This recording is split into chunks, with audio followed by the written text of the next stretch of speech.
अमेरिकी राष्ट्रपति Donald Trump ने ईरान को लेकर एक बार फिर सख्त रुख अपनाते हुए कहा कि अमेरिका उसकी हर गतिविधि पर करीब से नजर बनाए हुए है। ट्रंप ने दावा किया कि अमेरिकी युद्धपोतों का एक शक्तिशाली बेड़ा खाड़ी क्षेत्र की ओर बढ़ रहा है और जरूरत पड़ने पर अमेरिका निर्णायक कार्रवाई से पीछे नहीं हटेगा। पत्रकारों से बातचीत के दौरान ट्रंप ने बेहद तीखे शब्दों में चेतावनी देते हुए कहा कि मैंने साफ कहा है कि अगर तुम लोगों ने फांसी दी तो पहले से कई ज्यादा जोरदार हमला होगा। ये हमला ईरान के परमाणु कार्यक्रम पर हमने जो किया उसे मूंगफली जैसा बना देगा।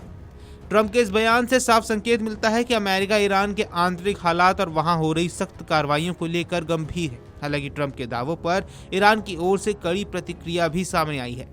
ईरान के शीर्ष अभियोजक मोहम्मद मुवाहिदी ने ट्रंप के उस दावे को सिरे से खारिज कर दिया जिसमें अमेरिकी राष्ट्रपति ने कहा था कि उनके हस्तक्षेप के चलते देशव्यापी प्रदर्शनों के दौरान हिरासत में लिए गए 800 लोगों को फांसी रोक दी गई थी। मुवाहिदी ने इस बयान को पूरी तरह झूठा और बेबुनियाद बताया है। आपको बता दें, ईरान में हालात लगातार गंभीर बने हुए हैं। देश भर में फैले विरोध प्रदर्शनों के दौरान सरकार द्वारा की गई सख्त कार्रवाई में मरने वालों की संख्या लगातार बढ़ती जा रही है।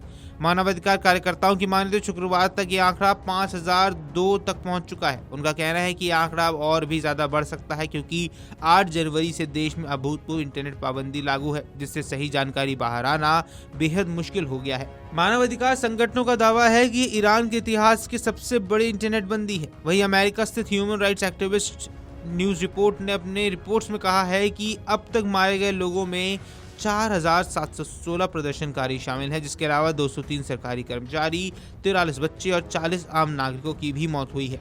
अब यहाँ ये भी दावा किया गया है कि 26,800 से ज्यादा लोगों को हिरासत में लिया गया है। दूसरी ओर ईरान सरकार ने पहली बार आधिकारिक तौर पर मृतकों की संख्या जारी की। सरकारी आंकड़ों की माने तो अब तक 3117 लोगों की मौत हुई है। हालांकि स्वतंत्र मानवाधिकार संगठनों के आंकड़े इससे कई ज्यादा हैं। इन हालातों के बीच अमेरिका और ईरान के बीच बयानबाजी और तेज हो गई है। ईरान के विदेश मंत्री अब्बास अराक्ची ने अमेरिकी अखबार वॉल स्ट्रीट जर्नल में एक लेख लिखते हुए अमेरिका को खुली चेतावनी दी है। उन्होंने कहा कि अगर ईरान पर किसी भी तरह का हमला किया गया तो तेहरान के पास जो भी सैन्य और रणनीतिक ताकत है उससे जवाबी कार्रवाई की जाएगी। अराक्ची ने लिखा, अगर हम पर फिर से हमला होता है तो हमारी ताकतवर सेना को अपनी पूरी क्षमता के साथ जवाब देने में कोई हिचकिचाहट नहीं होगी। ईरानी विदेश मंत्री ने यह भी स्पष्ट किया कि उनका बयान कोई धमकी नहीं बल्कि सच्चाई है, जिसे साफ तौर पर सामने रखना जरूरी है। उन्होंने लिखा कि उन्हें युद्ध से नफरत है, लेकिन अगर ईरान की संप्रभुता पर हमला किया गया तो चुप रहना संभव नहीं होगा। इसी लाइन को आगे बढ़ाते हुए ईरान के शीर्ष अभियोजक मोहम्मद मुवाहिदी ने भी कहा कि अगर किसी भी ताकत ने ईरान की संप्रभुता को चुनौती देने की कोशिश की तो देश अपनी पूरी शक्ति से उसका जवाब देगा।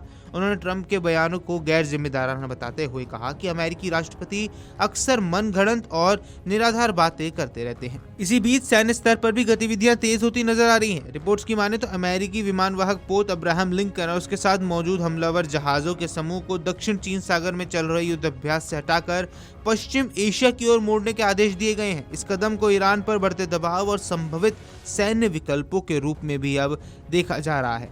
हालांकि ट्रंप एक तरफ सख्त चेतावनी देते हैं तो दूसरी ओर ये भी कह दिया कि उन्हें उम्मीद है कि ईरान के खिलाफ आगे किसी अमेरिकी सैन्य कार्रवाई की जरूरत नहीं पड़ेगी। अमेरिकी रेडियो को दिए गए इंटरव्यू में ट्रंप ने कहा कि अगर ईरान अपने परमाणु कार्यक्रम को फिर से शुरू करता है तभी अमेरिका कार्रवाई करेगा। उन्होंने ये भी संकेत दिया कि अमेरिका फिलहाल हालात पर नजर बनाए हुए है। Video desk Amarujala dot com. अगर आप ये वीडियो YouTube पर देख रहे हैं तो हमारे चैनल को सब्सक्राइब कर बेल आइकन दबाएं और Facebook पर देख रहे हैं तो हमारे पेज को लाइक करें। अगर आप ये वीडियो YouTube पर देख रहे हैं तो हमारे चैनल को सब्सक्राइब कर बेल आइकन दबाएं और Facebook पर देख रहे हैं तो हमारे पेज को लाइक करें।